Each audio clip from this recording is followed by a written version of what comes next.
Hi friends, welcome to Ask Talks. Na peru Balaji, I am a mechanical engineer by profession. I have a small business and a psychologist by passion. We have a NGO called Darshika. It helps to people for suicide prevention. Okay, ఈరోజు మనం మాట్లాడుకోబోయే topic అహం, ego. చాలా beautiful topic కదా, ఎంత బాగుంటుందో. మనలో అహం ఉంది, అందరికీ ఉంది. ఇటీవల కాలంలో అది పెద్ద భూతంలా తయారైంది. ఎందుకైంది? ఎవరు చేశారు? మనమే చేసాం. మన రూపం కన్నా ఎక్కువ ఉంటుంది ఆ ఈగో. మనం ఆలోచించినందుకన్నా చాలా 10 రెట్లు ఎక్కువగా ఉంటుంది. అంటే ఏంది ఇది? ఎందుకుంది? దీన్ని తగ్గించుకోలేమా? దీనివల్ల అర్థవంతమైన జీవితం నడిపిస్తూ ఉన్నారా, అర్థమే లేని ఒక డాంబిక ఏమంటారో ఆర్టిఫిషియల్ లైఫ్ లీడ్ చేస్తున్నామా? చెప్పండి. ఆర్టిఫిషియల్ లైఫ్ అన్నదే అందరి భావన, కానీ ఇది వదులుకోలేము. వాడు చేస్తున్నాడు కదా, నేను కూడా చేస్తాను. ఇప్పుడు దీనికి ఒక చిన్న ఉదాహరణ ఇస్తానండి. మీరు ఒక హైవే మీద వెళ్తూ ఉన్నారు, బాగుంది. మీ ఈగో ఏంటి? నా దగ్గర మంచి బండి ఉంది, నేను పద్ధతి ప్రకారం వెళ్తున్నాను, పేపర్లన్నీ నా చేతిలోనే ఉన్నాయి, అంతా బాగానే ఉంది. ఎదుటి నుంచి ఒక టిప్పర్ లారీ వస్తుందండి. రాంగ్ సైడ్లో ఒక టిప్పర్ లారీ వస్తుంది. దాన్ని చూసి మీరు ఏం చేస్తారండి? ఢీకొంటారా? దాని ముందు ఢీకొంటే ఏమవుతుందో తెలుసుగా. పక్కన ఇలా వచ్చి కొంచెం తప్పని ఇలా వెళ్ళిపోతాం. అక్కడ మన అహం పనికి వస్తుందా? లేదండి. స్లో చేసి మన వేగాన్ని మరి స్లో చేసి ఒక చిన్న టర్నింగ్ తీసుకొని ముందుకు వెళ్ళిపోతాం అన్నమాట. దాంతో తలపడడం వేస్ట్. అంతగా అయితే వాడిని చూసి ఒక మంచి ఒక సూపర్గా 2 మాటలు చెప్పేసేసి, మరి తెలుసుగా లోకల్ తిట్లు, అదొకటి చెప్పేసేసి వెళ్ళిపోవడం. వాడి పని వాడు చూసుకుంటూ వెళ్తాడు. దాంతో అది కాకుండా మీరు దాన్ని పెట్టి తలపడుతూ ఉంటారా? లేదు. ఈ అహంభావం అన్నది కూడా అలాగే ఏదో ఒకటి వచ్చేస్తూ ఉంటుంది. వచ్చి మిమ్మల్ని ఏం చేస్తుంది? ఆపే ప్రయత్నం చేస్తుంది. ఆపే ప్రయత్నం చేసినప్పుడు మీరు మీ వేగాన్ని తగ్గించుకోకుండా, మీ వివేకాన్ని వాడకుండా ముందు అలాగే వెళ్ళిపోతూ ఉంటే టిప్పర్ లారీలో మీరు ఢీకొన్నట్టుగానే ఒక సిచ్యువేషన్ క్రియేట్ అవుతుంది. దీంతో బాధపడేది మీరు మాత్రమే కాదండి, మీతో ఉన్న సభ్య సమాజం కూడా బాధపడుతుంది. వాడు చాలా ఈగో ఫెలోరా బై, వాంతో నేను మాట్లాడతామని చెప్తాం. మంచి మిత్రులు దూరం అవుతారు. ఒక్కసారి మీ ఈగో స్టేటస్ నుంచి తిరిగి రండి, కిందికి రండి. ప్రతి మనిషిలోనూ 3 ఉంటారు. ఎవరు? ఒక చైల్డ్ స్టేటస్ ఉంటుంది, ఒక అడల్ట్ స్టేటస్ ఉంటుంది, ఒక పేరెంటింగ్ స్టేటస్ ఉంటుంది. ప్రతిలోనూ ఒక పసివాడు ఉంటాడు.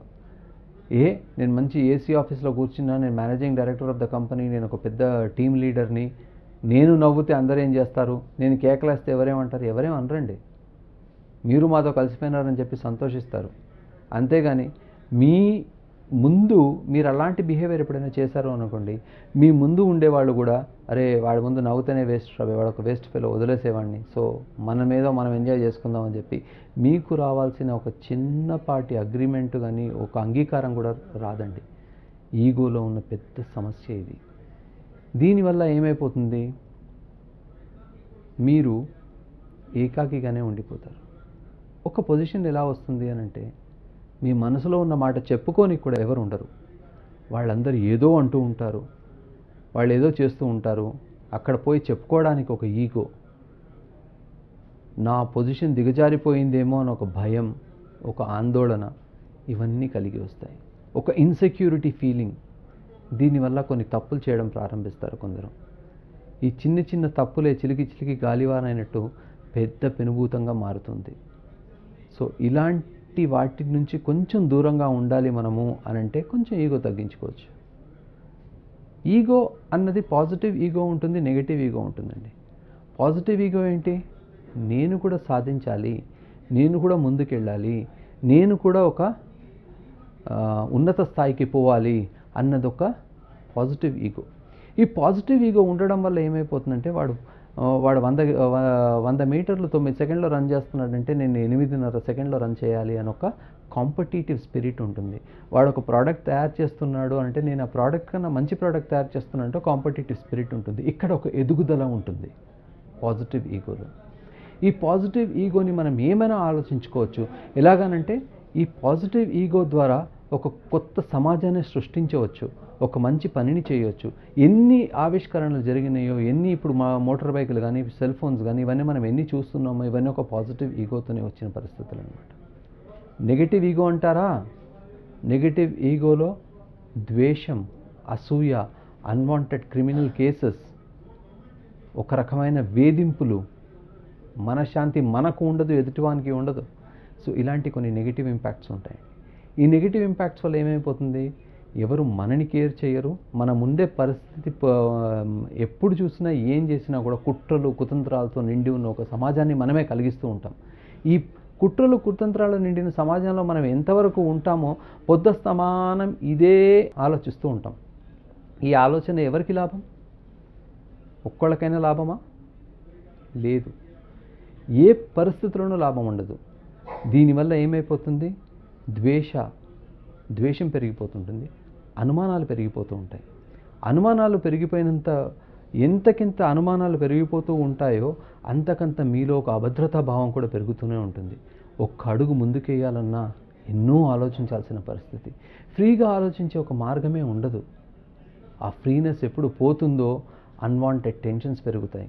వీడికి చెప్తే ఏమవుతుందో, వాడికి చెప్తే ఏమవుతుందో, అది చేస్తే ఏమవుతుందో, ఇది చేస్తే ఏమవుతుందో అని సచ్చి బతకాల్సిన ఒక పరిస్థితి ఏర్పడుతుంది. అవసరమా అండి ఇది మనకి? ఎందుచేత ఇలా బతకడం? ధైర్యంగా బతకండి. నేను ఇది, నా నిజాయితీ ఇది అని చెప్పండి. నేర్పు ఉండాలి, నేర్చుకోవాలి. పుట్టుకతో మనము అన్నీ నేర్చుకొని పుట్టలేదు. చచ్చేటప్పుడు ఏది కూడా తీసుకోపోము, మన నాలెడ్జ్ని కూడా తీసుకోపోము. మనం పెంచుకున్న అలవాట్లే మనని గుర్తింపు తెస్తాయి. అది మంచి అలవాట్లైనా సరే, చెడ్డ అలవాట్లైనా సరే. ఈగో ఉంటే ఆ నేర్పు అన్నదానికి ఒక అడ్డుకట్టుగా మిగిలిపోతుంది. అది ఆపేస్తుంది. ఎదుటివాడుకు మంచి పని చేస్తున్నాడు, వాడి దగ్గర పోయి నేర్చుకుందాం అదేంది అని అంటే, వాడు నిన్న వచ్చినాడు, వాడి దగ్గర ఏం నేర్చుకుంటాం మనము? ఐఎమ్ సీనియర్, ఒక 1 year సీనియర్ నేను, వాడొచ్చి నాకు నేర్పించాలా? ఎందుకు నేర్పిస్తాడు వాడు? వాడికి ఏం దులా? నాకు దురద పుట్టింది అని అంటే నేనే గోక్కోవాలి కానీ ఇంకొకడు వచ్చి నాకు ఎందుకు గోకుతాడండి? సింపుల్గా ఆలోచించండి. ఈగో ఎప్పుడు వదులుకుంటారో అప్పుడు మీకు ఎక్కడ నుంచైనా సరే నేర్పు అన్నది తనకు తానే వచ్చి పడుతుంది. ఏ ఒక్క మత గ్రంథాలను తీసుకున్నా, ఏ ఒక్క పెద్ద మనుషులు వ్యాఖ్యలు మాట్లాడినా, ఏ ఒక్క గురువులను తీసుకున్నా వాళ్ళు చెప్పేది ఒకటే, మీరు నేర్చుకోవాలి, మీరు కాదు, మిమ్మల్ని ఎవరికైనా అంకితం చేయండి అని అంటారు. అంటే బానిసత్వంగా ఉండమని చెప్పలే.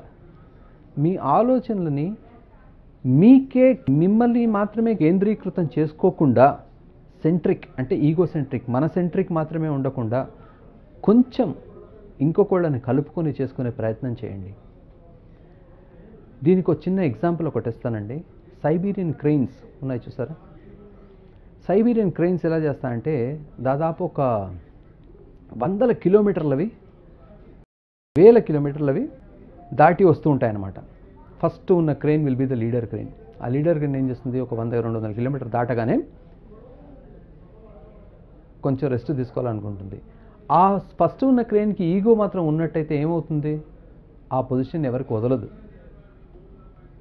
ఈ ఫస్ట్ ఉన్న క్రెయిన్ ఏం చేస్తుంది, లాస్ట్కి వచ్చేస్తుంది. సెకండ్ ఉన్న క్రెయిన్ ముందు వెళ్ళిపోతుంది. ఇలా తరచున ఒక్కొక్కళ్ళు మారుతూ మొత్తం జంట కంప్లీట్ రేంజ్ దాదాపు ఒక 700-800 క్రెయిన్స్ ఒకటేసారి వెళ్తే అందరూ ఒకసారి లీడర్ అవుతారు, ఒకసారి ఫాలోవర్ అవుతారు. లీడర్ ఫాలోవర్ అని చెప్పి తన ఈగో స్టేటస్ని వదులుకొని మారుస్తూ ఉంటారనమాట.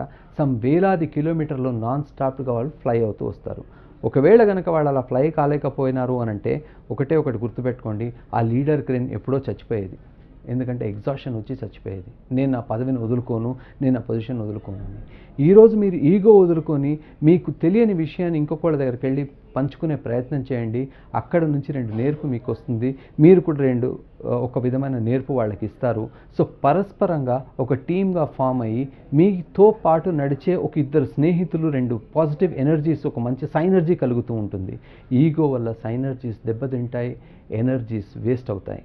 సో నా రిక్వెస్ట్ ఏంటి అంటే ఫ్రెండ్స్, ఈ ఈగో వల్ల నేనే అన్నీ చెయ్యాలి, నేనే అన్నీ చూసుకోవాలి అన్న మాటను వదిలేసేయండి. నేను అన్నది ఏమీ లేదు. మీరు ఏకాకిగా బతకలేరు. Man is a social animal. You need people.